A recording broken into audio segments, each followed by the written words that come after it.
Sejam muito bem-vindos à quinta aula do Clube de Leitura Literária e Filosófica, aula em que falaremos sobre o quarto canto do Inferno da Divina Comédia de Dante Alighieri.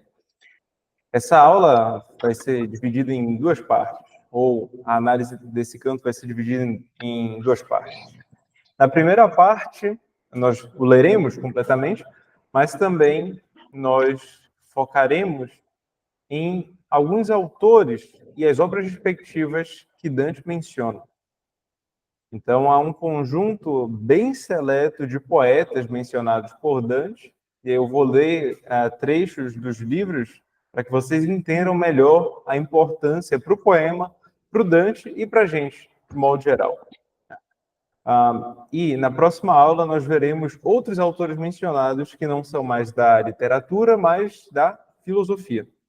Bom, então assim nós dividiremos essa aula, essa análise, para que a gente faça algo profundo, né, e também muito proveitoso. Então, sem mais delongas, vamos lá para o canto quarto e eu apresentarei a imagem do Gustave Doré, né, como sempre faço. Aqui a imagem é de Dante e Virgílio justamente com os poetas. Dante e Virgílio encontram 4 poetas que são os poetas mencionados ao longo dos cantos.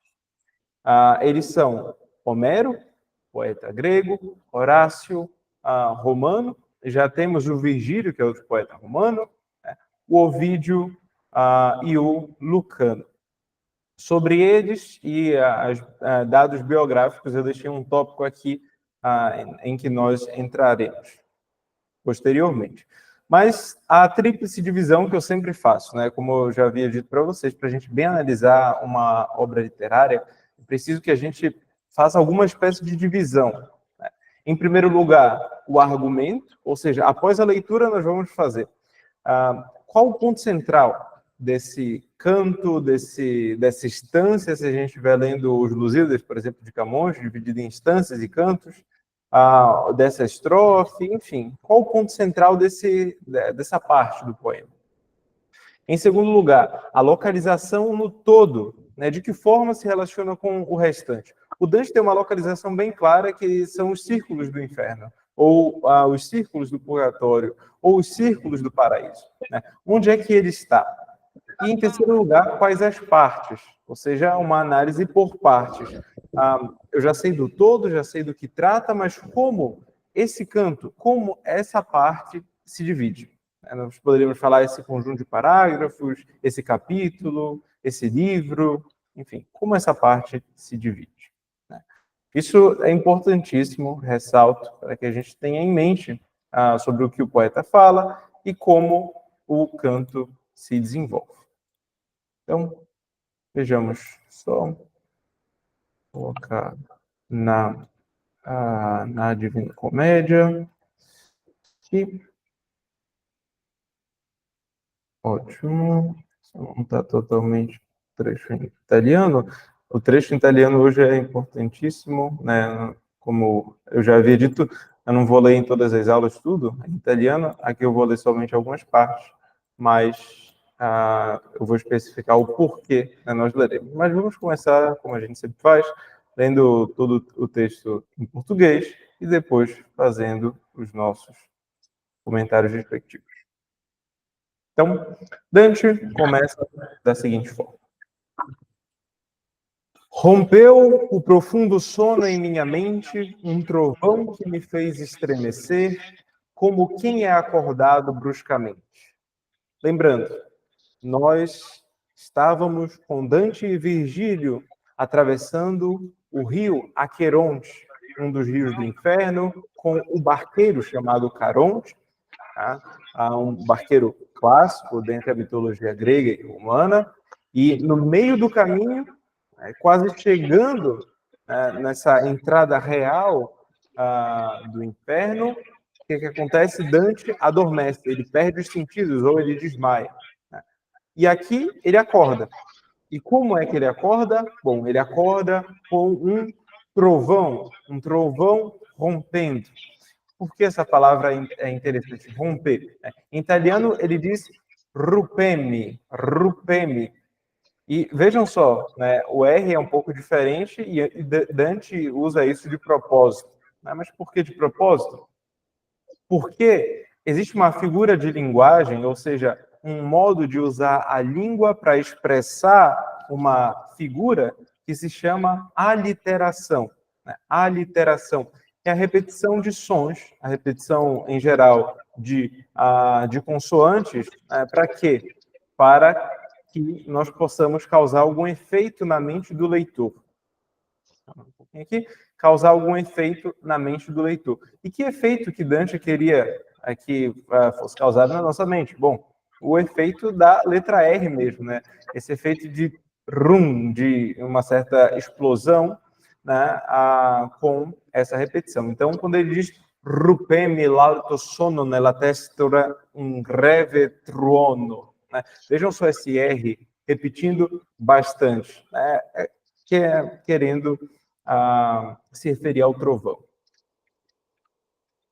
E com o olhar repousando a volver em torno atento, buscava os sinais do lugar que eu queria reconhecer. É que estava nas bordas abissais desse profundo fosso doloroso que acolhe o eco de infinitos ais. Tão escuro era aquilo e nebuloso que, por mais que eu fincasse o olhar a fundo, o que eu visse restava duvidoso. Ou seja, ele acorda na borda do inferno. Lembrem-se da estrutura do inferno. Né? A estrutura do inferno é como se fosse um funil, um cone, que adentra a terra.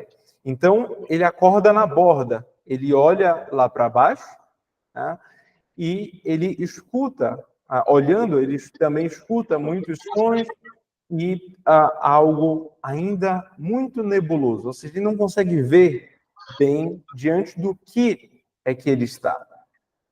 E aí, o que diz Virgílio, seu guia? Né? Vamos descer agora ao cego mundo. Aqui é uma outra figura de linguagem, cego mundo, que a gente pensa, uma pessoa é cega, mas o mundo não tem como ser cego, o mundo é inanimado.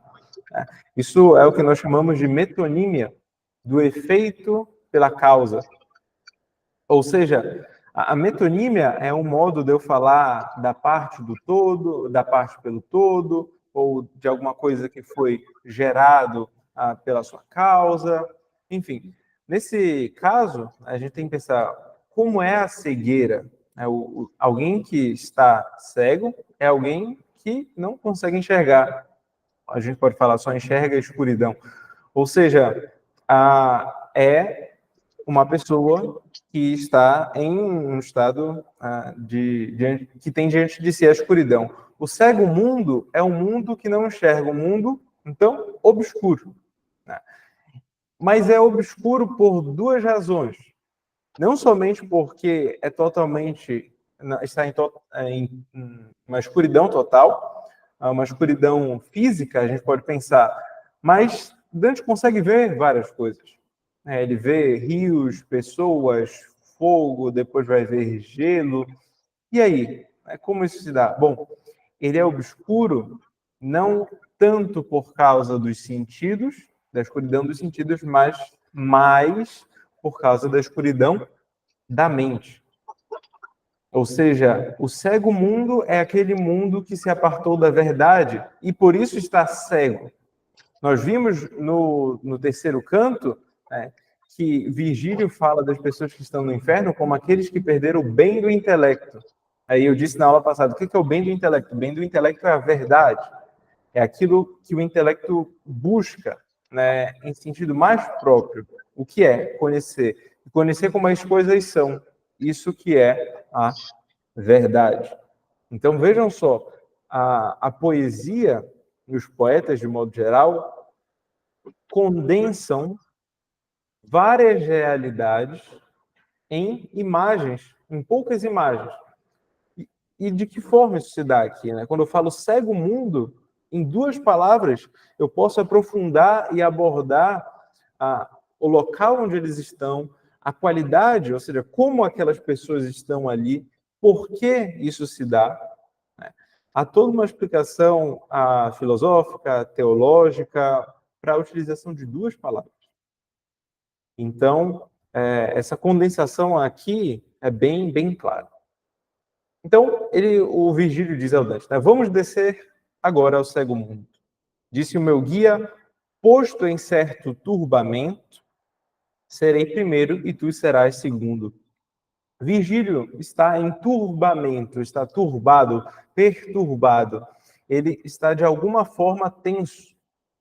E aí Dante percebe isso e pergunta, e eu, que a sua palidez estava atento, ele estava atento a esse turbamento de Virgílio, perguntei. Como irei eu, se tu hesitas, que sóis aos meus receios dar alento? Ou seja, que sóis, que deves, tu que deves dar alento, tu que deves confortar os meus receios, hesitas? Como é que eu irei? Como é que eu vou prosseguir? Aí o Virgílio responde.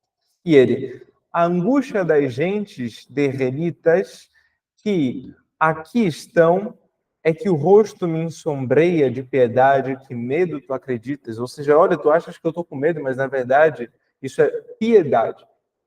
Ou seja, eu tenho pena dessas pessoas.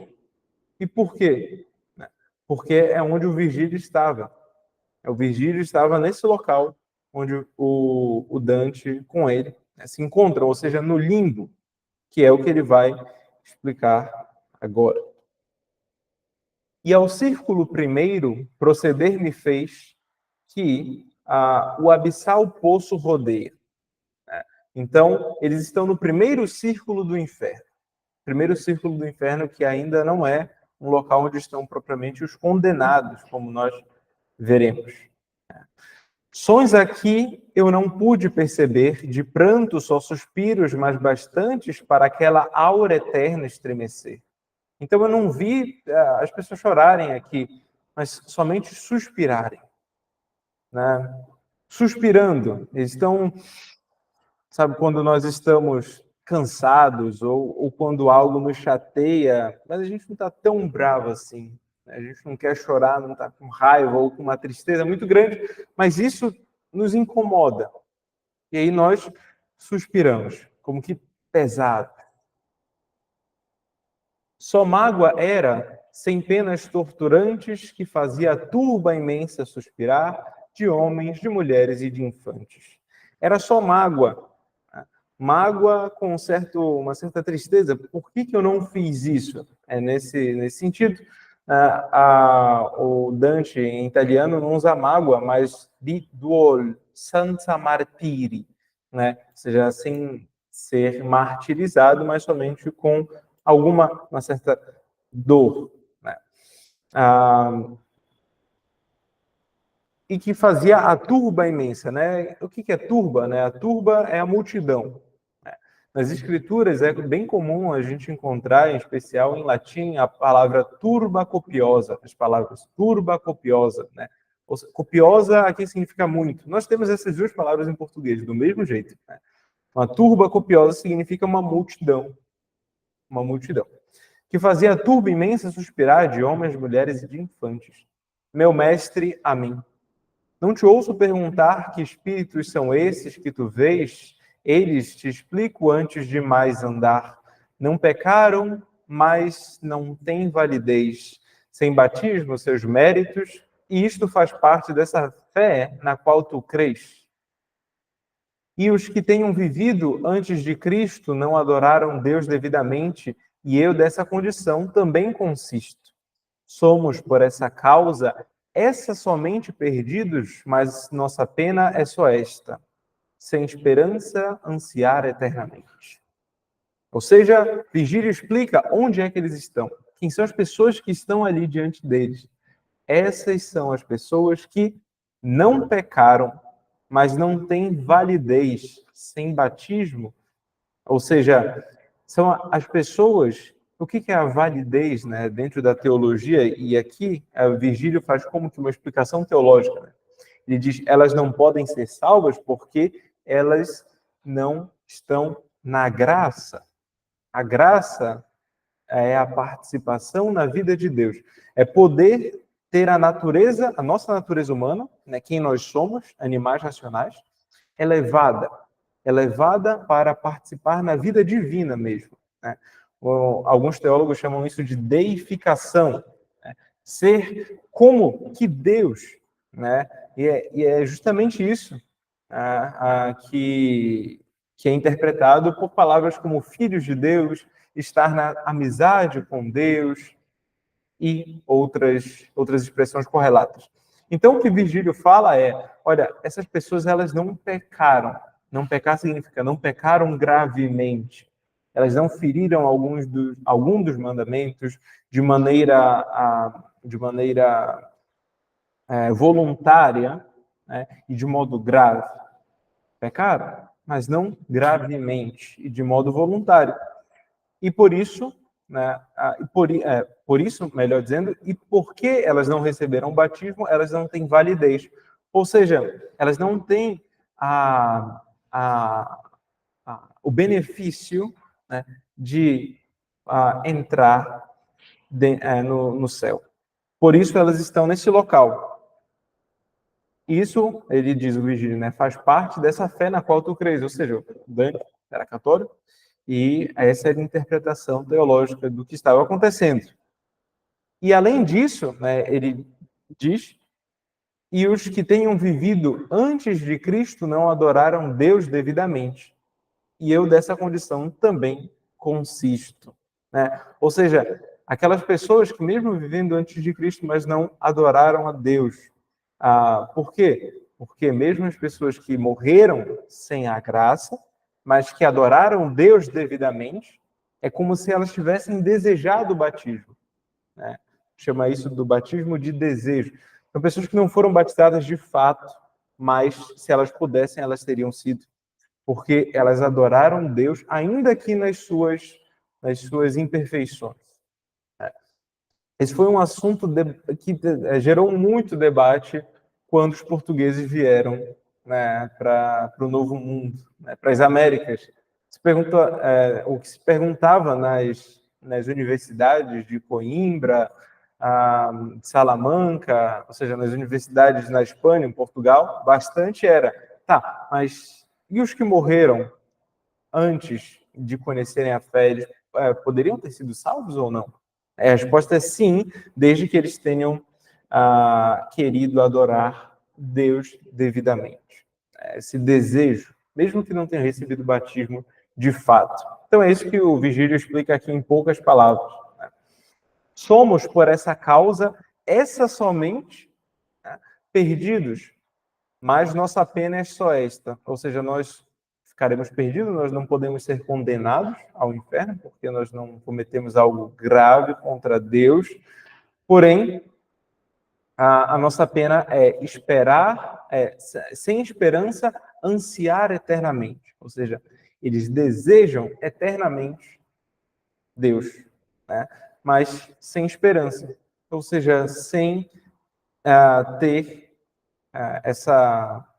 sem esperar que esse desejo seja realizado, seja concretizado propriamente.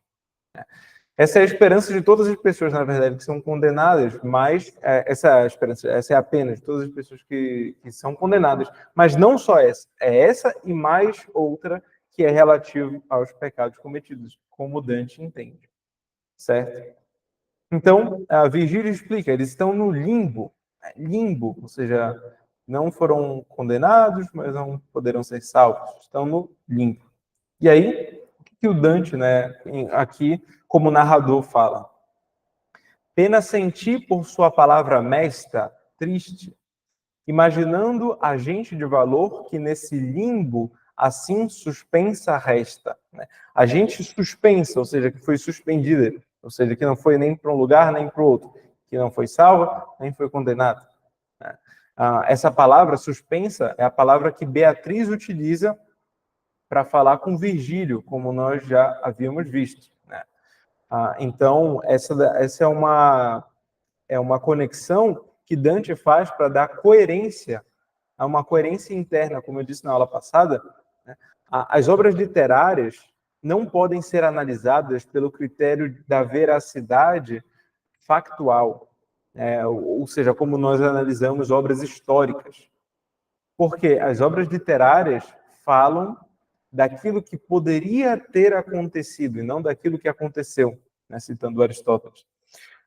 Ou seja, dada certa construção pelo poeta, o que poderia ter acontecido, né, vai ser o critério para a veracidade, que a gente não chama bem de veracidade, mas de verossimilhança da obra literária. Se ela tem coerência interna, em outras palavras. Se a gente começa falando, olha, o Vigílio estava num local que era suspenso. Aí aqui a gente fala, não, mas o Vigílio foi salvo, por exemplo, ele foi condenado. Não haveria essa coerência interna, isso seria um vício dentro do poema. Mas Dante tenta manter isso e consegue, na verdade, ao longo do poema inteiro. Isso faz parte da sua genialidade, por sinal. Dize-me, mestre meu, dize, Senhor, perguntei-lhe buscando o meu sustento para aquela fé que vence todo erro. Ou seja, para aquela fé que vence todo erro, a sua fé, ele pergunta, querendo ter certeza, ter mais certeza. Bom, se a gente tem certeza plena de conhecimento, a gente não tem mais fé, né? A fé é justamente essa crença por causa da autoridade de alguém que nos revela. Então, a Dante dá um passo além, né? Um passo que caberia somente a ele, digamos assim. Salvou-se alguém por seu merecimento ou de outrem sendo após beatificado? E ele, que percebera o meu intento, era eu ainda novo neste estado, quando aqui vi chegar alguém potente, de signos de vitória coroado. O que o Dante pergunta, em outras palavras? Olha, alguém se salvou depois da vinda de Cristo? E aí o Virgílio fala, olha, eu tinha acabado de chegar aqui, porque o Virgílio morre em 19 antes de Cristo, né? E Cristo morre no ano 33 depois de Cristo. Então, falamos aí de mais ou menos uns 50, 54, 55 anos da 52 anos, né? 52 anos da morte de Virgílio, né? E aí ele fala, olha, eu era novo aqui quando alguém chegou potente, ou seja, com poder, com potestas, potente, e de signos de vitória coroado. O que são os signos? Signo ou símbolo, né, significa a mesma coisa, aquilo que mostra algo, né? Signos do quê? De vitória que era coroado, né? Os signos da vitória de Cristo, né, são justamente as suas chagas, ou seja, as chagas nas mãos, nos pés, no lado, na cabeça. Isso mostra a vitória de Cristo, vitória sobre o quê? Sobre a morte. Cristo se elevou diante da morte, venceu a morte, e é isso que ele nos mostra. A alma, e aí, né, essa pessoa, Cristo, quando aparece, ele chama algumas pessoas, né? E quem são essas pessoas que ele chama? A alma do nosso primeiro parente levou-nos, ou seja, quem é o nosso primeiro parente, nosso primeiro pai, né? A Adão. Levou-nos junto com seu filho Abel. Adão teve Caim, Abel, filhos. Mas as histórias mais famosas são de Caim e Abel, né? Com seu filho Abel. Além disso, Noé, da arca, Moisés, legista, aquele que recebe as tábuas da lei e obediente. Além disso, Davi, o rei Davi, Abraão, patriarca, e Israel com seu genitor. Quem é Israel? Israel é Jacó. Jacó com seu pai, ou seja, Isaac, filho de Abraão. Abraão, Isaac e Jacó. E os dele nados, e por quem tanto labutou, Raquel. Ou seja, os seus filhos, e por quem tanto labutou. Ou seja, e também a esposa de Israel, né, a esposa de Jacó. Quem é a esposa de Jacó? É Raquel. Raquel. E por quem tanto labutou. Camões tem um poema em que chama-se 7 anos de pastor. E ele diz assim: 7 anos de pastor Jacó servia Labão, pai de Raquel, serrana bela, mas não servia ao pai, servia a ela, e a ela só por prêmio pretendia. Os dias na esperança de um só dia, passava contentando-se por vê-la, porém o pai, usando de cautela, no lugar de Raquel, lhe dava Lia. Vendo o triste pastor que, com enganos, lhe fora negada a sua senhora como se a não tivera merecida, começa a trabalhar por outros 7 anos, dizendo, mas servira se não fora para tão longo amor, tão curta vida. Ou seja, porque ele tanto labutou? Porque ele teve de trabalhar 7 anos, e aí, no casamento, o pai, no lugar de Raquel, colocou a irmã dela, que era mais velha, e ele falava que ela tinha que casar primeiro, Lia. E aí ele falou, não quero, mas quero me casar com a Raquel. E aí ele trabalha por mais 7 anos para poder se casar com Raquel. E aí, para tão longo amor, né, tão curta vida, e mais servia se não fora. Ou seja, eu serviria ainda mais se não me fora dada a minha senhora, Raquel. Poema de Camões sobre Jacó e Raquel, que é justamente a referência que o Dante faz aqui, né? E continuando. E muito mais. Então, beatificados, espíritos humanos, antes dessa una ocasião, nunca foram salvos. Ou seja, além de todos esses que ele menciona, são patriarcas, pessoas importantes do Antigo Testamento, os justos do Antigo Testamento, ele também menciona outras pessoas, né, que, sem dar nomes, mas ele diz, antes dessa una ocasião, antes disso acontecer, porém, né, nenhum espírito foi salvo. E aí, depois de explicar para o Dante, então, essa daqui seria uma segunda parte do poema, né? Nós primeiro visualizamos como é o local onde eles estão, agora o Virgílio explica, né, com detalhes o que aconteceu ali. E eles continuam percorrendo. Mesmo falando, não paramos nessa selva que atravessamos todavia. Ou seja, todavia, ainda que estivéssemos falando, nós não paramos nessa selva. Digo, a selva de espíritos espessa. Ou seja, a selva de outros espíritos que estavam por ali. Eles estão passando, então imagina isso, eles estão numa selva passando por espíritos. E sempre pensem que eles estão dando uma volta num círculo, tá? São os círculos do inferno. Então, uma volta num círculo. Essa visão é importante porque eles vão ver algo do outro lado do círculo, ou seja, no outro hemisfério, na outra metade da esfera, né? Hemisfério, metade da esfera, eles vão ver algo bem importante. Então, tenham sempre essa imagem em mente.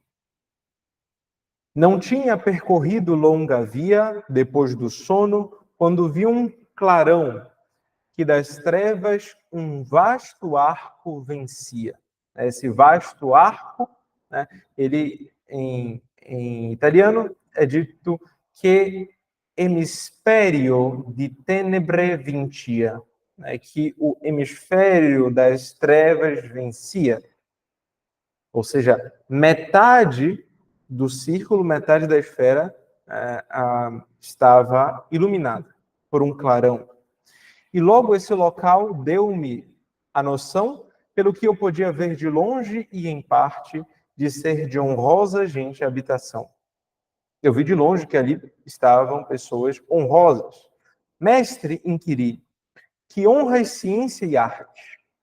E estes quem são, dos quais tanto aparece o valor, que dos mais faz que os aparte? Ou seja, eles são tão valorosos, né, que estão apartados de todos os outros. Mas esses quem são?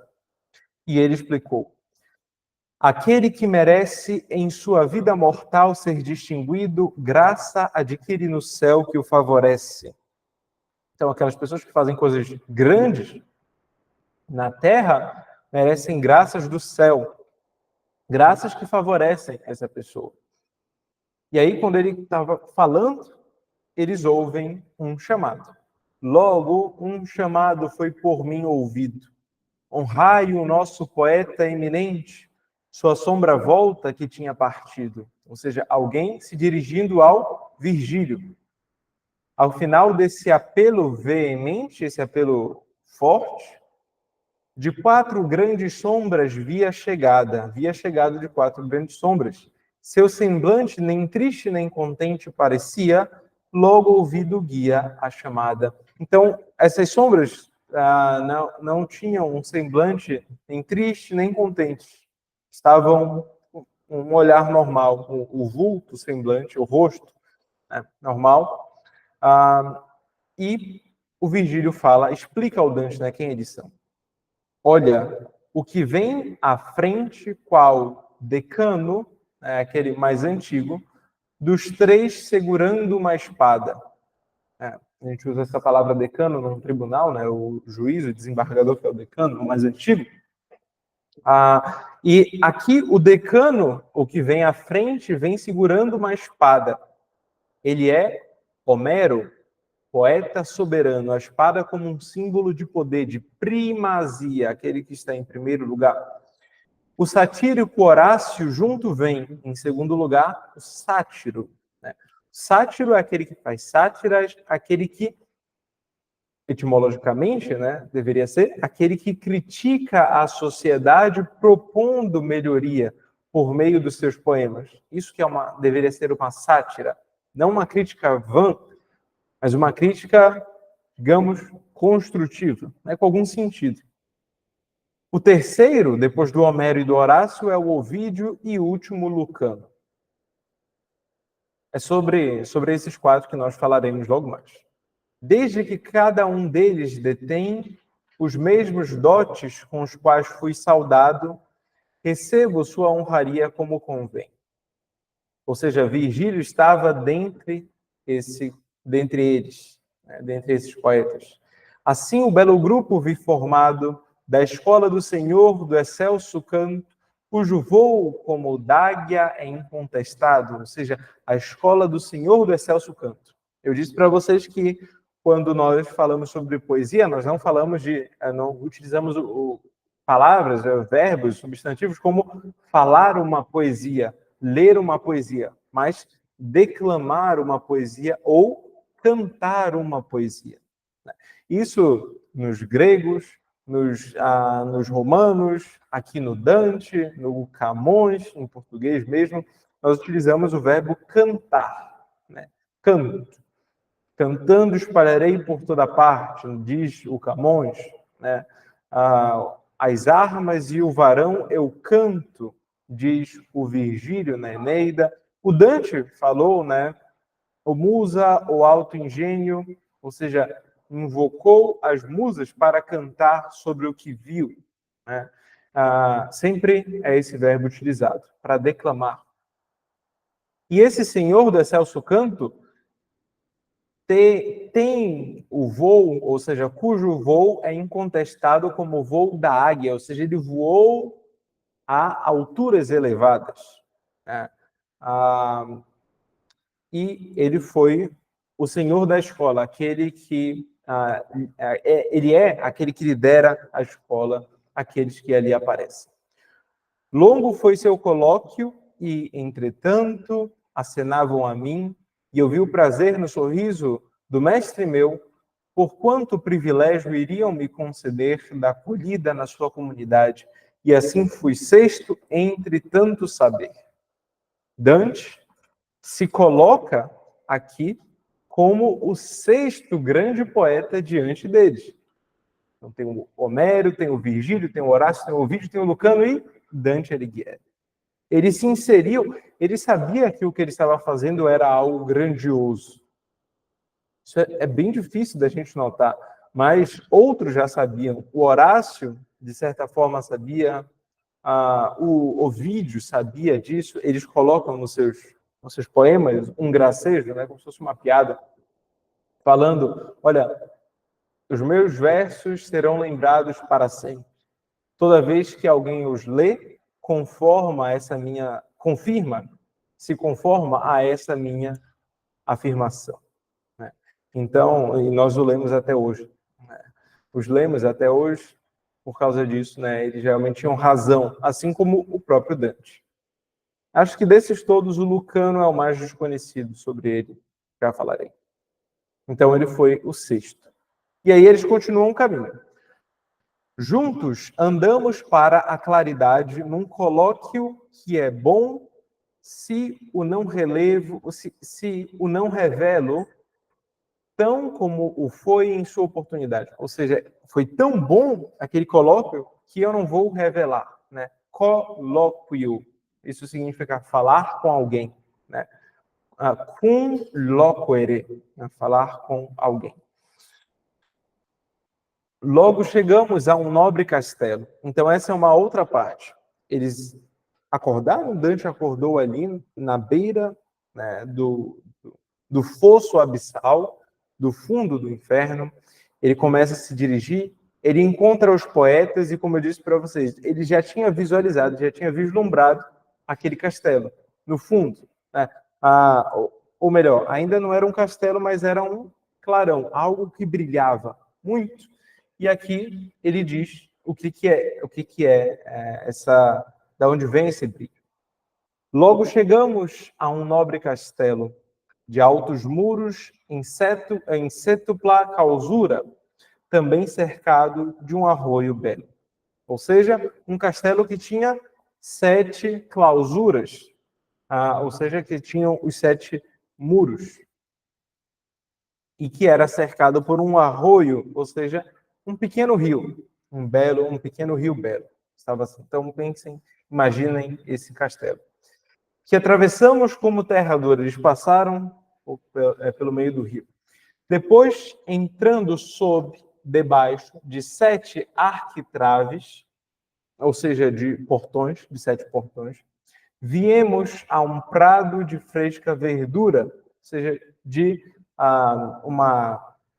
um prado, um local plano em que há uma terra fresca, né? Uma terra que está sendo bem cuidada. Vimos gentes aí de tardos, graves olhares, mas prestígio em sua expressão. Falavam raro, com vozes suaves. Então, vamos lá imaginar esse castelo descrito. Um castelo que está num local que brilha fortemente. Esse castelo tem 7 muros e 7 portões. E ele está cercado por um pequeno rio, um riacho. Eles passam pelo castelo para uma região em que eles conseguem observar o castelo por inteiro. E aí, a partir disso, eles conseguem também descrever as pessoas que lá estão. Depois mudamos nossa posição para um posto aberto, luminoso e alto, de onde de todos tínhamos visão. Sobre o verde que dava-lhes ressalto, os espíritos vimos sobranceiros, dos quais só de os ter visto ainda me exalto. Ou seja, ele viu todos aqueles espíritos e ficou animado com isso. Né? Nossa, que bom que eu os vi. E quem eram eles? Ele começa a descrição. Electra vi com muitos companheiros. Desses, Enéas, Heitor reconheci, César armado de olhos rapineiros, Camila e um pouco apartada dali, Pentacileia e sentado o latino com sua filha Lavínia também vi. Vi aquele Brutus que expulsou Tarquínio, Lucrécia, Júlia, Márcia e a proverbial Cornélia, e só apartado o Saladino. Olhando um pouco à frente, viu o imortal mestre de todo saber, de todo homem de saber, sentado em reunião filosofal. Honrarias todos vão lhe oferecer, Sócrates vejo entre eles e Platão, mais próximos que os outros ao entreter. Essa segunda parte desses outros personagens eu falarei mais na próxima aula, mas há uma divisão clara aqui. Em primeiro lugar, personagens como Electra, Enéas, Heitor, Camila, Penthesileia, Latino, Lavínia, que são descritos em obras literárias. Personagens da onde? De Troia e de Roma. Electra é a filha de Atlante. Electra é aquela de onde sairá um filho chamado Dárdano, ou Dardano, que fundará uma cidade, a cidade de Dardânia.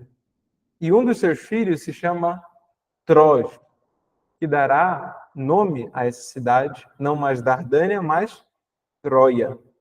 E Tros tem um filho chamado Ilion, que dará o nome à cidade de Ilion também. Daí a obra de Homero chamada a Ilíada. Ou seja, fala sobre Troia. Né? Então, Electra aqui é colocada como a mãe dos troianos, né? A mãe dos grandes guerreiros, de onde sairão grandes guerreiros. Em outras palavras, é a isso que ele se refere. E, dentre esses grandes guerreiros, há Enéas e Heitor. Enéas e Heitor, ambos foram troianos. Enéas é o que sai da guerra de Troia, como eu já havia dito para vocês, na primeira aula, para fundar Roma.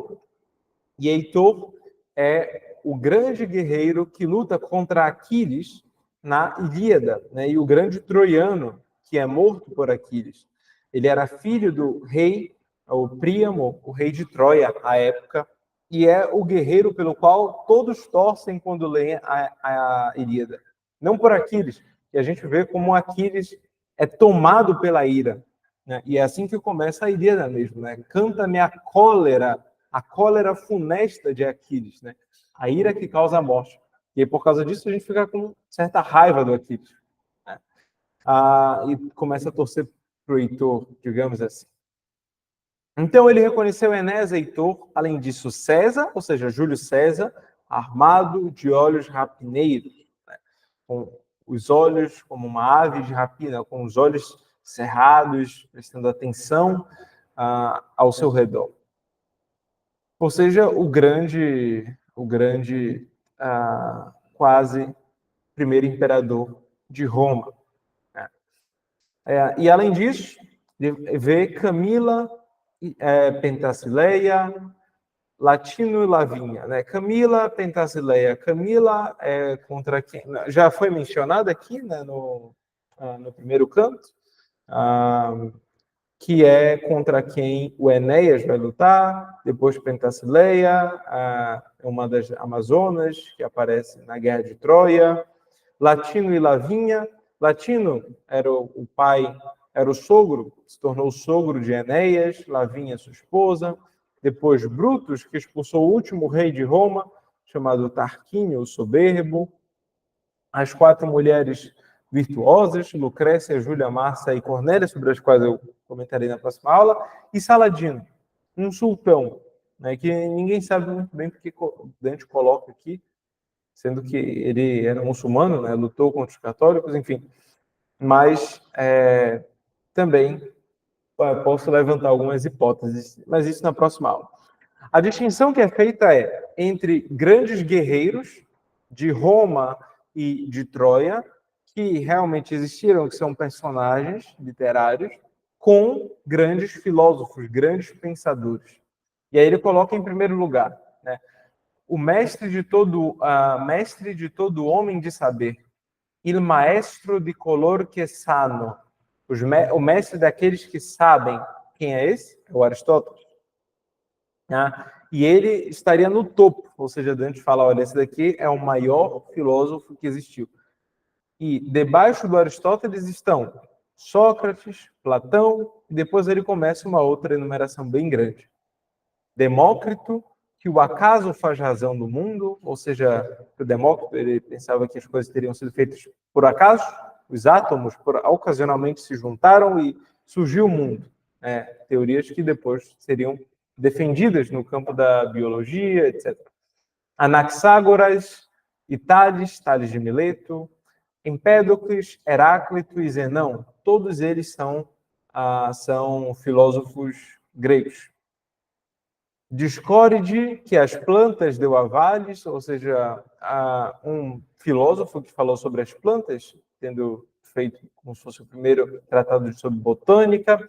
Túlio, esse é o Marco Túlio Cícero, o grande orador e filósofo romano. Lino, Diógenes e Orfeu. Orfeu é um personagem literário, né? Os outros dois filósofos também. Sêneca, que indagou do mundo dos mares, o estoico. Depois ele começa a ver médicos, geômetras, astrônomos, enfim. O geômetra Euclides, né, que fundou a geometria com seu livro Os Elementos. Ptolomeu, Hipócrates, o pai da medicina, né, de onde é retirado o juramento, né, que é feito até hoje no curso de medicina. Avicena e Galeno. Galeno, outro importante para a medicina. Avicena e Averroes são dois comentadores das obras de Aristóteles, árabes, do século XII, que o comentário nos deu. O comentário, né, às obras de Aristóteles, enfim. Não posso retratar todos em pleno. Assim, quando me impere o tema em gente, vezes o fato eu dou o relato alieno. Ora, dos 6, ou seja, dos poetas, restamos 2 somente. E para outra via meu mestre me conduz, desta serena a outra aura tremente. Ou seja, desta serena, desta que era mais amena, né, que estava suspensa, leva a outra via, uma via tremente. E chego aonde nada mais reluz. Chego naquela parte, vou àquela parte em que nada mais reluz. Como eu havia dito sobre os filósofos e os personagens, eu comentarei na próxima aula, mas vamos nos voltar aqui agora para os poetas. E trouxe alguns livros aqui para mostrar para vocês a importância de todos eles e dar alguns exemplos. O que Dante os coloca aqui? Esse é um canto, talvez seja o meu canto preferido do Inferno, justamente porque há diversas citações pelas quais eu tenho muito, muito interesse. Então, eu vou deixar aqui na imagem dos filósofos, dos poetas, melhor dizendo, né? E aí a gente comenta sobre eles. Bom, em primeiro lugar, vamos a uma explicação, né, biográfica. Nós temos aqui na citação Homero, que teria vivido, nós não sabemos com certeza, né, no 8º século antes de Cristo, e comentaria sobre a Guerra de Troia, que teria acontecido no 10º século antes de Cristo. Nós não temos muita certeza sobre esses dados, mas é o que mais ou menos nos é apresentado pela história, é o que a gente sabe mais ou menos, né? E aí Homero é importante por quê? Né? Homero é importante porque escreveu 2 grandes obras, a Ilíada e a Odisseia. A Ilíada e a Odisseia são os 2 primeiros épicos, as 2 obras que falam sobre grandes feitos, né? Que são longas. Épico, etimologicamente, significa uma fala longa, falar sobre muitas coisas, né? Isso que significa etimologicamente um épico. E eles realmente são bem extensos, cada um tem 24 cantos e muitos versos, né? Mais de 600 versos em cada um. Então, eles são bem extensos. A Ilíada vai falar sobre a fúria, sobre a ira de Homero, né? E ele realmente começa com essa palavra, o seu canto. Ele diz em grego, menin aide thea. Thea, menin aide. Aide. A gente tem a palavra em português aedos, que são os poetas, né? Aqueles que cantam sobre as divindades. Então, ele diz menin a ira, a eide, canta, teá, ó deusa, né? Em português, a gente reordenando essa frase, ficaria canta-me a cólera, a ira, a fúria, ó deusa, né? E aí ele continua, a ira, a cólera, a fúria de quem? De Aquiles, Aquiles Pelida, Aquiles, o filho de Peleu, né? Causa que foi de os aquivos dos gregos sofrerem trabalhos sem conta e de baixarem para o Hades as almas de heróis numerosos e esclarecidos, ficando eles próprios aos cães atirados e como pasto das aves. Cumpriu-se de Zeus o desígnio em que os dois em discórdia ficaram cindidos. O Datreu, o filho senhor de guerreiros, e Aquiles divino. Ou seja, esse é o começo da Ilíada, da obra Ilíada. Tem uma tradução que eu recomendo bastante, tradução do Carlos Alberto Nunes, né? Em que ele começa falando sobre a ira de Aquiles. Então, a primeira, a Ilíada vai falar sobre a ira de Aquiles. A ira de Aquiles que causou a ruína de muitos homens gregos, dos seus amigos, dos seus irmãos, digamos assim. A Grécia não existia como tal, não era um país unido, alguma coisa assim, mas daquelas pessoas que estavam diante de Aquiles. Então, ele quer o Homero, na Ilíada, ele não quer falar sobre a guerra de Troia. Ele quer falar sobre as consequências da ira de Aquiles, em primeiro lugar. Vou colocar aqui embaixo a Ilíada. Ele quer falar, em primeiro lugar, da ira de Aquiles e do fado, do destino dado por Zeus.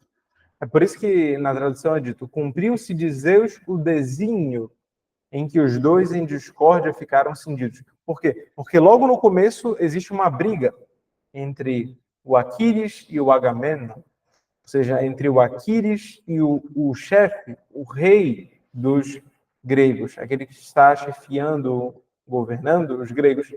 Eles estão apartados.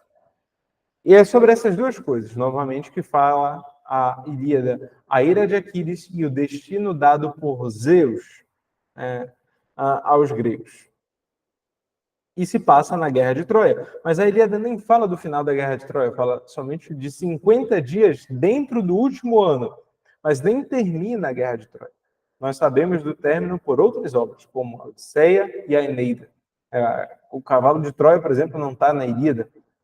Daí a gente percebe que não é bem uma obra sobre a Guerra de Troia, até porque falar sobre a Guerra de Troia é falar sobre muitas coisas. Foram 10 anos de guerra e o Homero sabia muito bem disso. E a Odisseia? Bom, a Odisseia tem um enredo, ações ainda mais simples, na verdade, né?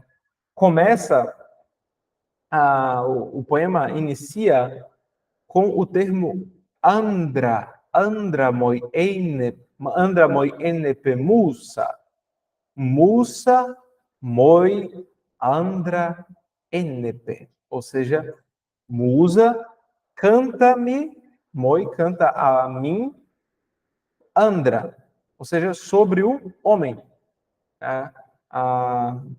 Antropon, andros, andra, sobre o homem.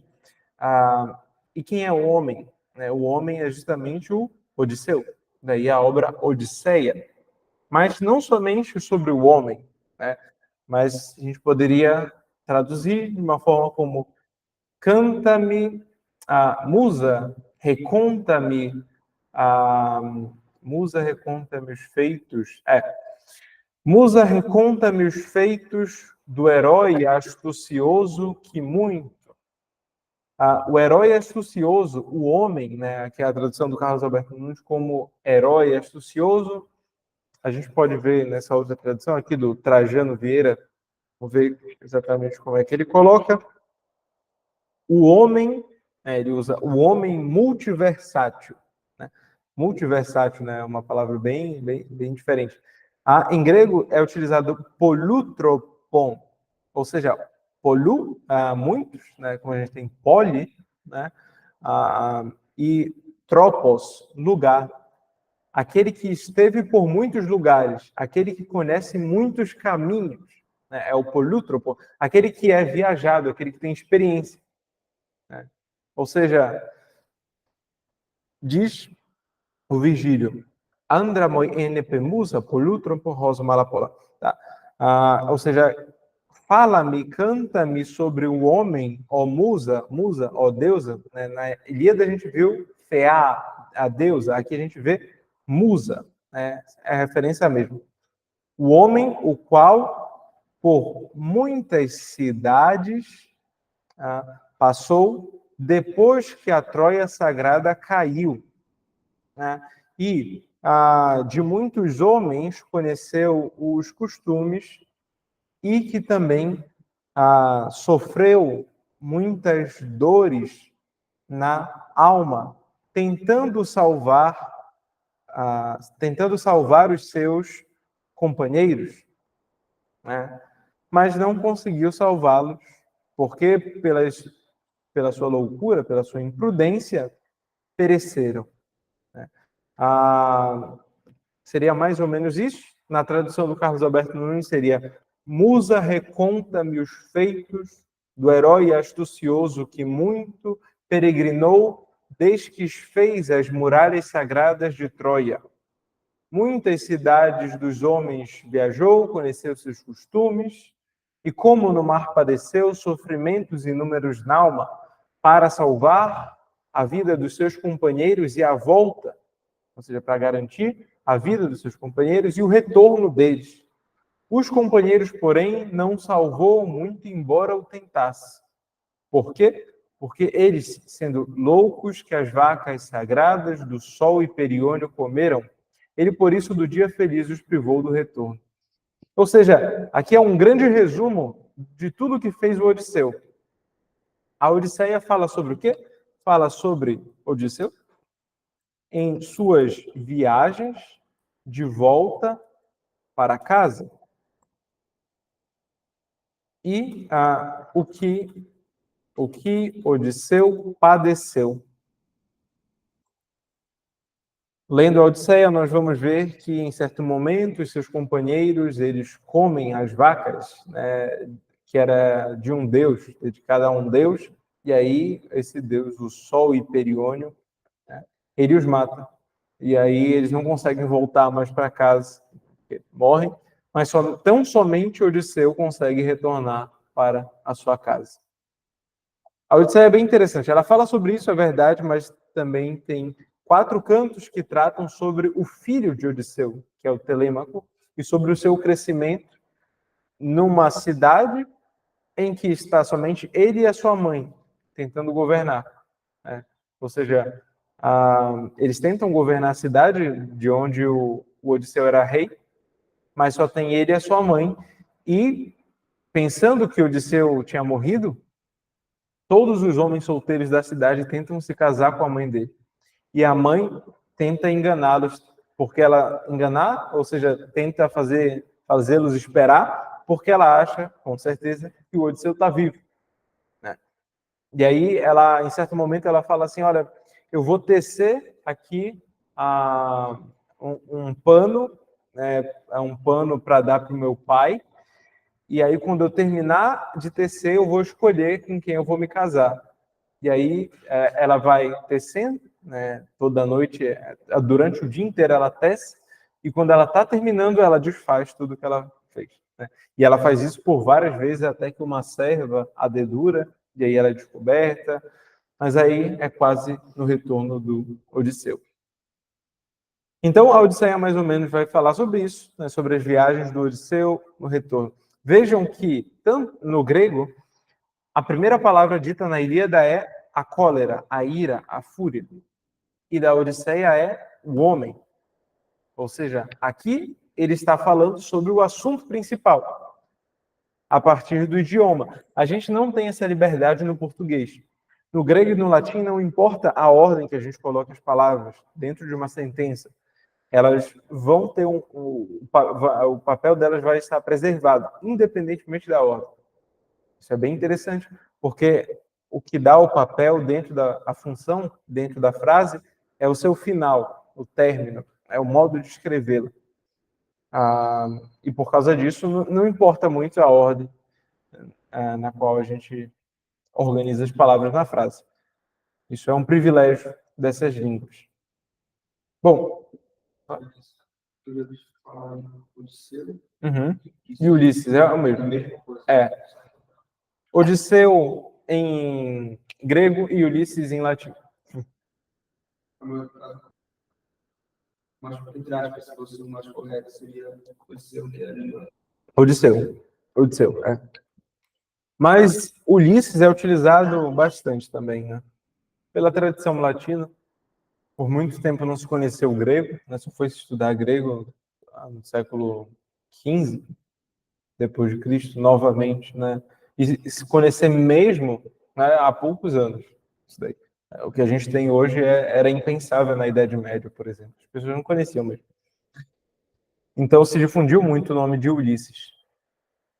Bom, a outra obra, imitando a Odisseia, é a Eneida, né, que fala sobre o Enéas, que é do Virgílio. Então vejam só, o Dante já falou para a gente aqui sobre o Homero, e ele não menciona o Virgílio diretamente, né, mas ele, entre eles, porque ele já tinha falado, já tinha apresentado, né, o Virgílio. Então, a apresentação não vai se dar aqui. Sobre a Eneida, eu vou falar pouco, porque nós vamos ler o primeiro livro da Eneida, então não tem muita necessidade. E eu recomendo, se quiserem, que comprem essa edição aqui, a edição da 34, traduzida pelo Carlos Alberto Nunes. Ela é bilíngue, por isso ela é muito grande. Mas, se quiserem uma edição menor, tem uma edição de bolso, né, dessa da 34 também, que a tradução é boa. Eu só gosto dessa porque eu vou fazer alguns comentários sobre o latim e aí fica mais fácil. Então, a Eneida começa com os versos arma, virumque, cano. Cano é ego. Cano, né, é o canto. Sobre o quê? Sobre arma, plural, aqui, as armas, as batalhas. Virumque, esse que no final significa et. Né? Arma et virum, ou seja, sobre o homem, vir, e as armas e as guerras, eu canto. Né? E aí ele vai explicar quem é esse homem nos versos seguintes, mas nós vamos ler. Ele vai cantar sobre as guerras, né? Sobre as guerras e as guerras e o homem, ou seja, o Enéas. Vai falar que o homem que fugindo da cidade de Troia, em primeiro lugar, chegou às terras ao litoral de Lavínia, que era a cidade que seria fundada ainda. Nós até vimos a Lavínia. A Lavínia é a filha do Latino, que é o sogro do Enéas. E ela fundou uma cidade, foi dado o nome dela, né? A cidade de Lavínia, que seria perto de Roma.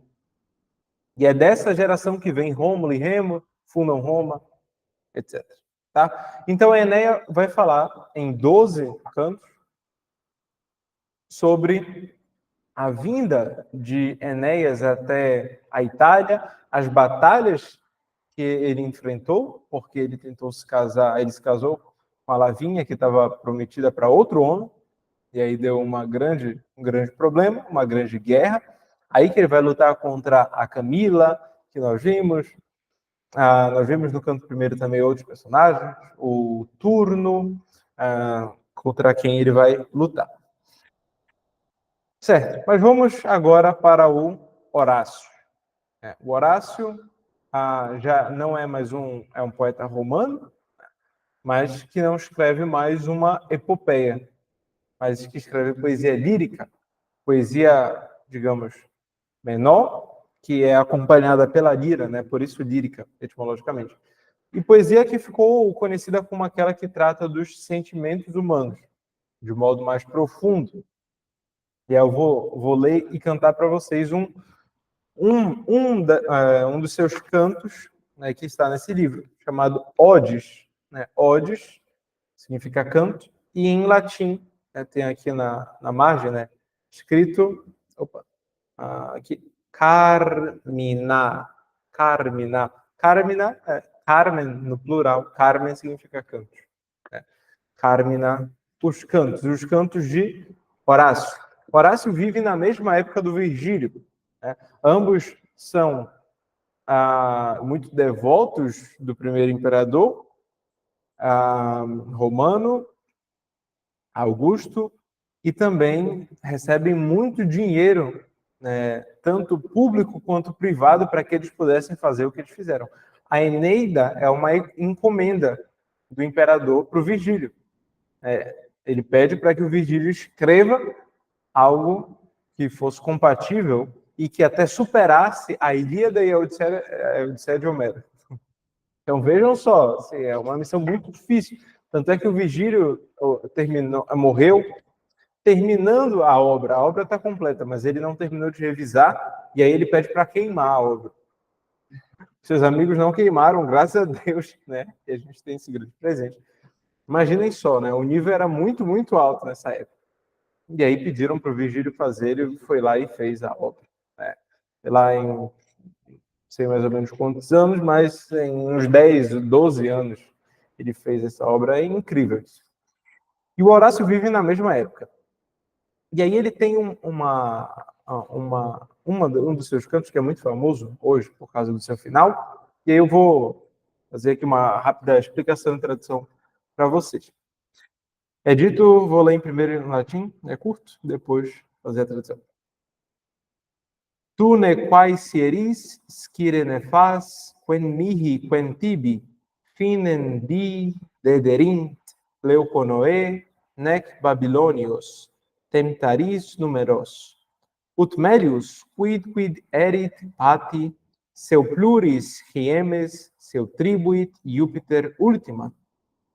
Que nunc oppositis debilitat, cumicibus mare, Tyrenum sapias, vina liques et spatio brevi, spenlongam reseces, dum loquimur, fugerit inguida aitas, carpe diem, quam minimum credula postero.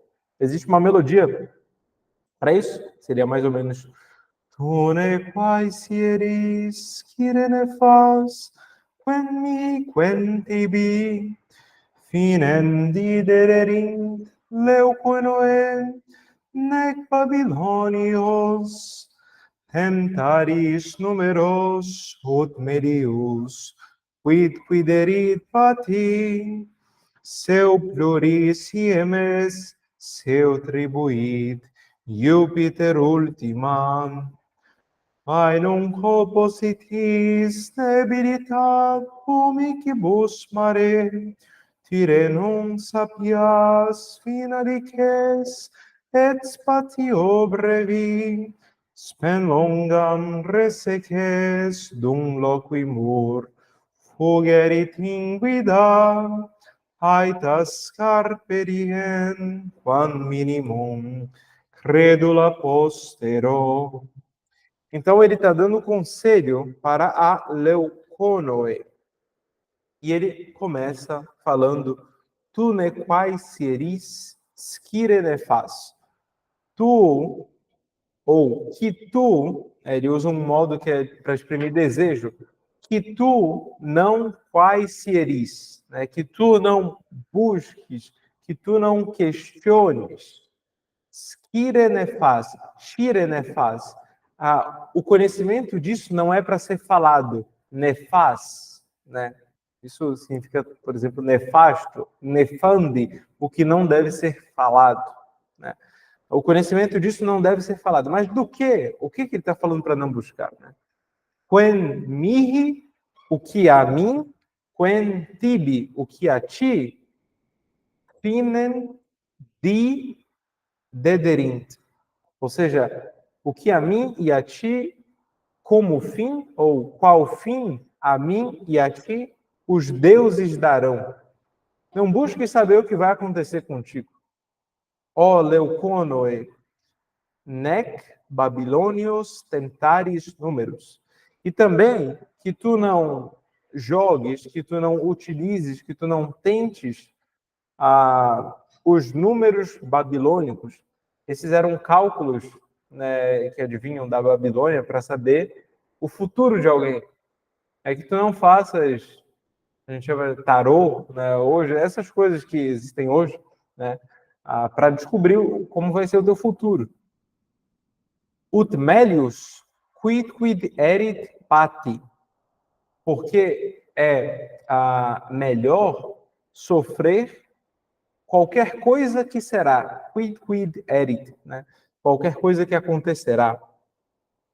Seja seu pluris iemes, sejam muitos invernos, seu tribuit Júpiter ultimam, ou se o Júpiter, se Zeus te der como o último. Então, o que ele está falando? Olha, não busca saber o que vai acontecer contigo no futuro. Né? Isso não deve ser feito.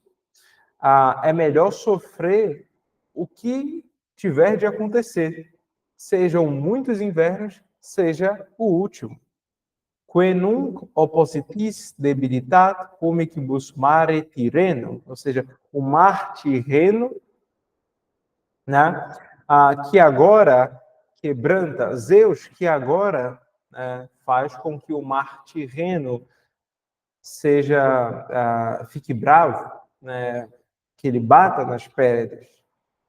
E aí, ou seja, mostrando o poder de Zeus, né, ele que tem o poder, que é todo poderoso, se ele vai te dar um inverno mais ou muitos, né, isso daí não importa para a gente saber. Aí os conselhos dele são sapias, né, ou seja, a tradução aqui é seja sensata, né, mas saiba, né, sapias, busque a sabedoria, vina liques, né, decante o vinho, et spatio brevi spem longam reseques. Isso daqui é bem interessante. E um espaço breve e um curto período de tempo transforma numa spem longa, né, numa esperança longa. Ou seja, aproveita esse espaço breve, né, e espera dele grandes coisas. Dum loquimur, enquanto essas coisas são faladas, enquanto essas coisas são ditas, fugerit invida aitas. A aitas, ou seja, o tempo, os tempos, fugerit invida. Aitas invida fugerit. O tempo invida, ou seja, o tempo invejoso, foge. Enquanto falamos, foge o tempo invejoso, ou seja, ele se esvai. Olha, enquanto a gente fala tudo isso, o tempo vai passando. É por isso que tu não tens de te preocupar com muitas coisas, mas aproveitar. Aproveitar no sentido de bem aproveitar. Né? E aí que vem o conselho final. Carpe diem, quam minimum credula postero. Ou seja, colhe o dia e credula e acredita quam minimum postero. O mínimo possível. Não acredita, não crê, não coloca esperanças no que vem amanhã, no amanhã, mas colhe o dia de hoje. Né? Essa daqui talvez seja a mais famosa do Horácio, né? Mas há várias aqui, é um livro com muitos que são muito bonitos, e um outro que não é tão famoso inteiramente, mas somente a primeira palavra. Ele começa fazendo o endereçamento dessa obra aqui, de tudo que ele escreveu, para alguém. Isso era costume daquela época, em geral, a pessoa que estava bancando ou a pessoa de quem ele queria receber algum dinheiro. Olha, eu escrevi essa obra, eu vou endereçar para ti e aí tu vai lá e me dá um reconhecimento. O Camões fez isso e realmente, né, ganhou um reconhecimento. Ele ganhou um emprego, ele que estava sem grana, estava quebrado, ele escreve os Lusíadas, grande obra sobre Portugal, e vai lá e ganha um emprego estatal. Mas morre pobre ainda assim. O Horácio e o Virgílio, não, eles tinham muitas benesses. Né? E o Horácio começa endereçando isso falando mecenas. Mecenas. Mecenas era uma pessoa, não era um título, né? Chamava Gaio Mecenas ou Caio Mecenas. Ou seja, a pessoa que bancava tanto o Virgílio quanto o Horácio chegou a dar um imóvel para o Horácio para que ele fosse para lá e escrevesse, com tudo pago. Então, eu vou te dar um hotel com tudo incluso, e aí tu vai lá e escreve alguma coisa. Olhem o tipo de investimento, assim, a Lei Rouanet da época. Bem diferente, né? E era particular isso. Mas, como eu disse para vocês, o Estado também bancava muita coisa. E aí, ele endereça, né, os seus cantos para o mecenas, né, que é justamente a pessoa que banca tudo isso. E aí ficou conhecido. Quem é o mecenas? Bom, o mecenas é aquele que paga, que banca as outras pessoas, né? Isso se tornou um título, o que era um nome. Então, vou colocar aqui as duas referências, né, do que nós lemos, Carpe Diem, que foi retirada, né, esse símbolo aqui para ser retirada do canto chamado Tu Ne Quaesiris. E também o nome que nós conhecemos em português como mecenas. Ou seja, feito no endereçamento dos poemas. Ótimo. Bom, então vejam só, nós já falamos sobre o Homero, a Ilíada e a Odisseia, a Guerra de Troia, a volta do Odisseu para casa, né? Sobre a Eneida, a fundação de Roma, como nós veremos, pelo Enéas, etc. Horácio, que canta, né, odes, ou seja, cantos mais sentimentais, por isso uma poesia lírica, mais cantada, não a poesia épica. E depois nós passamos, né, e aqui nós já estamos falando do final do primeiro século antes de Cristo e o início do primeiro século depois de Cristo, com o Ovídio, que nasce em 43 e morre em 17 depois de Cristo. Ovídio é uma pessoa um poeta bem revoltado com o background que existia em Roma.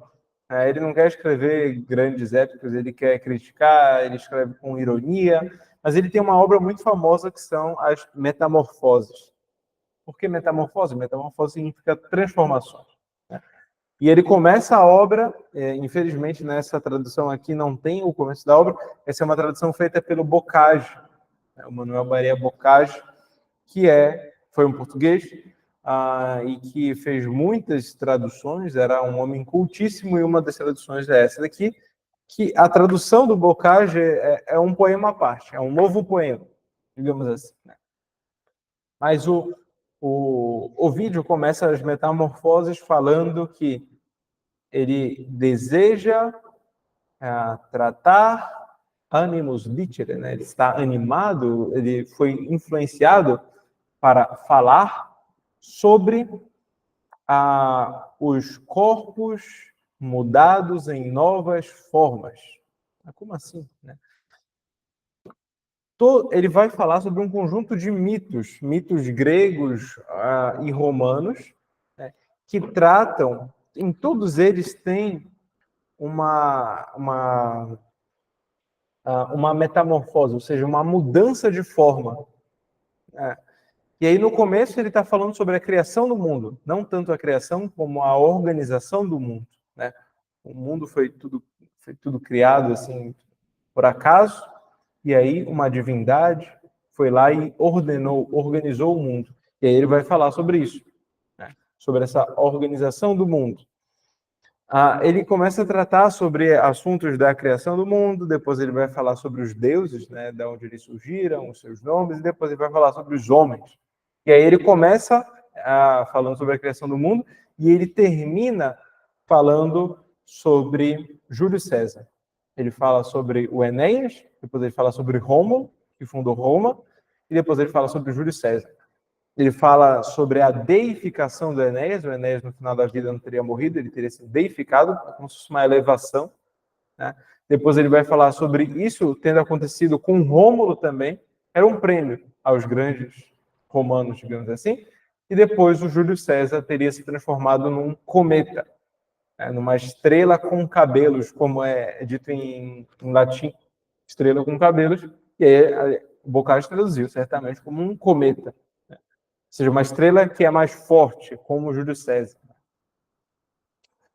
E isso seria o começo e o fim das metamorfoses. E aí, ao longo delas, ele vai falar sobre muitos personagens, muitos mitos. É muito importante conhecer essa obra para a gente conhecer sobre a mitologia. E não somente sobre a mitologia, mas sobre a profundidade psicológica que ele coloca aqui. Vou dar somente um exemplo para vocês, que é um dos casos, uma das metamorfoses, que se chama o Licaone, que se transforma em um lobo. Em grego, lobo se diz likos.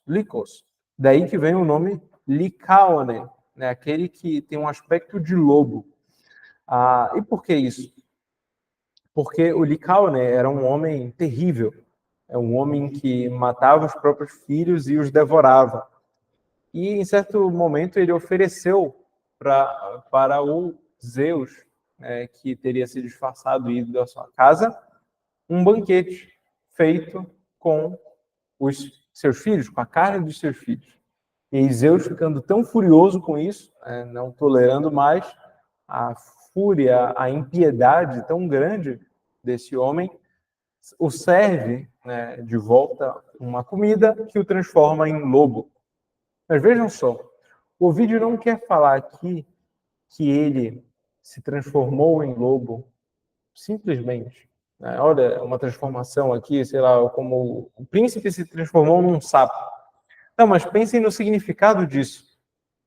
Ele já era um lobo. Era um lobo na sua alma. Isso só se tornou algo exterior. Foi para o seu corpo. É por isso que o vídeo fala, né, no começo da obra, que quer falar sobre os corpos humanos que foram mudados, que foram transformados, né? E transformados a partir da sua alma, da alma de todos esses personagens aqui.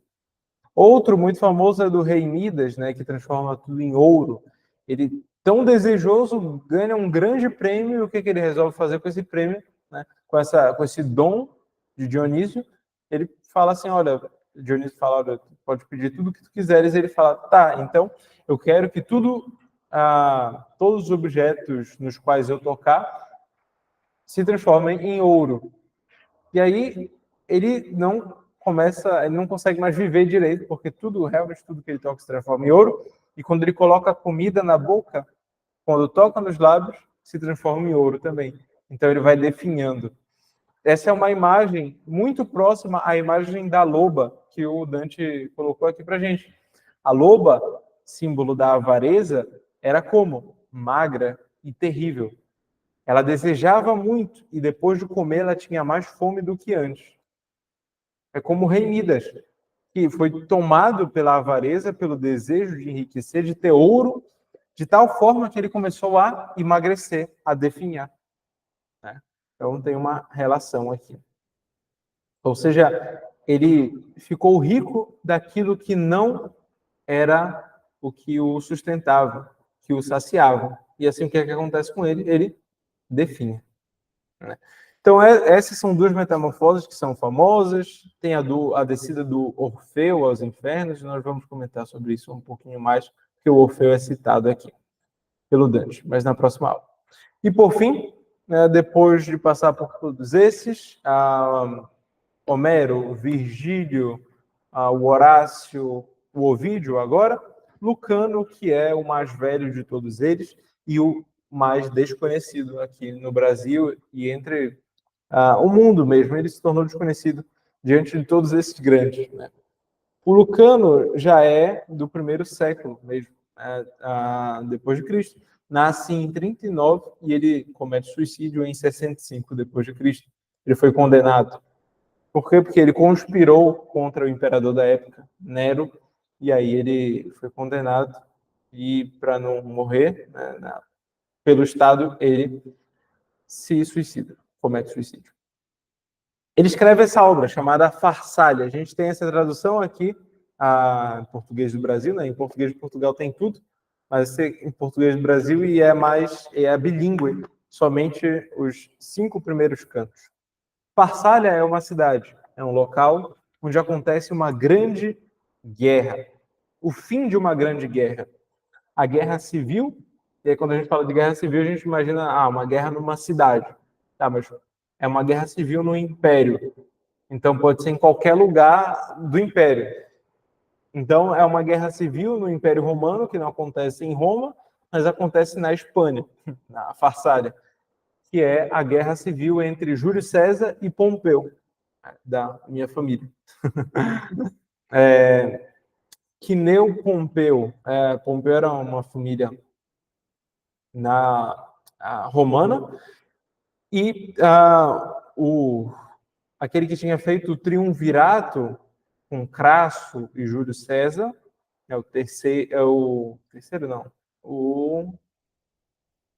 o primeiro triunvirato, melhor dizendo, né? Tem como resultado final uma guerra civil, isso entre os anos 49 e 45 a.C., né? E a última batalha, a Batalha da Farsália, é justamente a batalha entre Júlio César e Pompeu. O que acontece, né? Eu falei na aula passada para vocês sobre esse evento, né? Júlio César, depois que se desfaz o triunvirato, ou seja, 3 homens tendo o poder de Roma, não mais um, não existia monarquia, não existia mais democracia, e o império ainda não tinha iniciado propriamente, né? Mas já havia uma grande dominação de Roma. 3 homens estão governando, um morre e 2 brigam e começam a brigar muito entre si. Júlio César conquista a Gália, a França hoje. Pompeu tem muitas outras conquistas, norte da África. E aí, em certo momento, eles brigam bastante e Pompeu está em Roma. E a Júlio César é dito o seguinte: se tu atravessares o rio Rubicão, um rio no nordeste da Itália, haverá guerra.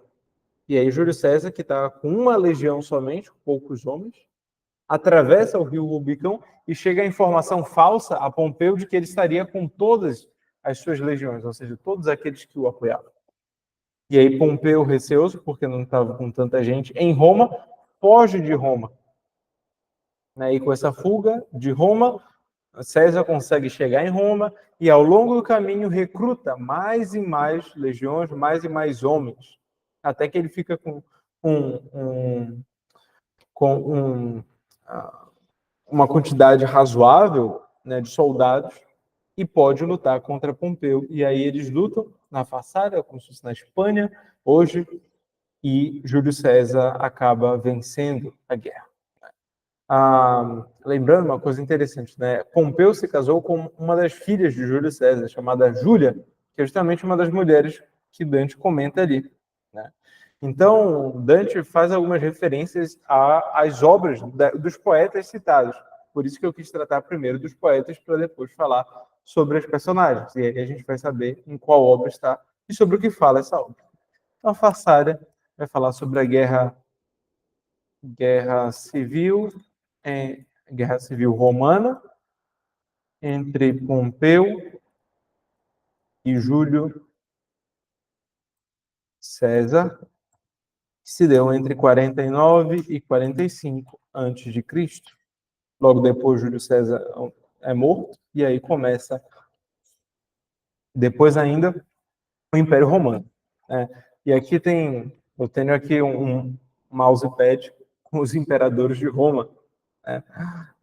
Não a todos aqui, né, mas desde o primeiro Augusto, né, até o Diocleciano, que reina até 305. Lembrando que em 476 cai o Império Romano. E nessa época já era... nessa época não, aqui ainda com Diocleciano ainda não era. Mas logo depois vai se tornar Império Romano cristianizado, né? foram muitos anos de perseguição, como a gente pode ver. Isso vai se dar mais ou menos só com Constantino, então, aqui no século IV. Mas, enfim, essas obras todas, tenham em mente, são grandes referências poéticas, grandes referências literárias, que Dante traz para a gente para querer se colocar dentro da tradição, né? É o sexto, entre tanto saber, para falar que conhece essas obras, e nós podemos ver por meio das suas traduções, das suas citações, né, e traduções que ele vai fazendo ao longo da Divina Comédia, mas também para retirar as lições boas, né, ou seja, para tirar lições profundas de cada uma dessas obras e colocar também na Divina Comédia. Então, o Dante está fazendo um contato. Eu disse para vocês que as obras clássicas sempre se comunicam, né? E realmente há esse contato. A gente vê o Homero, depois o Virgílio, que a ele foi encomendada uma obra para tentar superar a obra do Homero, né, e que era amigo de Horácio, e depois tem as Metamorfoses, que vão falar sobre mitos gregos, romanos, ou seja, assuntos que têm relação com a Ilíada, com a Odisseia, com a Eneida, né? Depois nós temos o Lucano, que vai falar sobre uma grande guerra que aconteceu em Roma, né, que é um dos pontos centrais aqui da Divina Comédia. Então, tudo isso tem influência, né, e importância para a história da literatura. E para o Dante. Tem algum comentário? Algum comentário aqui? Não? Bom, então, aqui nós temos a localização, que eu vou colocar aqui, né? Eles estão no primeiro círculo do inferno. Então, é bom pontuar aí, primeiro círculo do inferno. O argumento e as partes nós veremos com calma na próxima aula, porque nós voltaremos, né, a esse canto. Eu lerei novamente e a gente vai comentar. Então, a aula de hoje foi uma apresentação, né, da profundidade para você ver. Em poucas palavras, os poetas conseguem condensar muita informação relevante, interessante, né? E aí nós temos aqui a relação com os grandes poetas, certo? Então, até a próxima aula, quando a gente vai terminar o canto quarto, a análise do canto quarto, indo para uma análise mais intelectual, moral, né? Vou apresentar o ideal educacional de Dante a partir daquele castelo que nós vimos, e também quando nós vamos terminar a leitura da Divina Comédia, né? E aí, depois, nós vamos iniciar a leitura do livro 7 da República de Platão. Certo? Então, até a próxima aula. Muito obrigado.